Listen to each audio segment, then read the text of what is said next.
দৌড়া বাঘ আইল, নাহিদ রানা কি আগুনের গোলা নিয়ে ছুটল?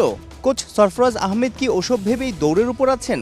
শুধু কি হেড কোচ, গোটা পাকিস্তান দলই তো এখন বাংলার পেস অ্যাটাকের ভয়ে কাঁপছে। বিশেষ করে নাহিদ রানার কথা ভেবে অনেকের নাকি রাতের ঘুমও হারাম হচ্ছে। 22 গজে যেন ভালো সময় আসে, হয়তো স্রষ্টার কাছে সেই প্রার্থনাই করেছে। স্লো স্পিন ট্র্যাকের দিন শেষ।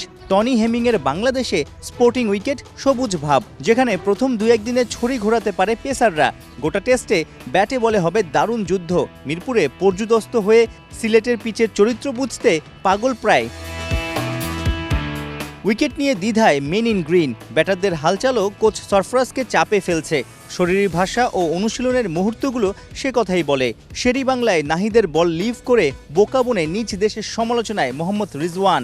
ওস্তাদের অভয় পেয়ে কি শক্ত হয়ে ফিরতে পারবেন? হেডকোচ হিসেবে প্রথম অ্যাসাইনমেন্ট, পয়লা ম্যাচেই বিপর্যস্ত।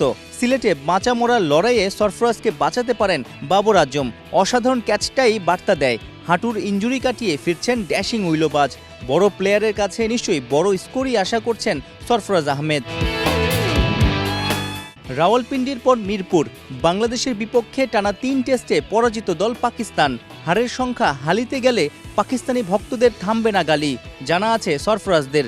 তাই তো চায়ের শহরে টাইগারদের মরণ কামড় দেওয়ার ছকই আঁকছে ওরা। সাইফুল রূপক, ৭১, সিলেট।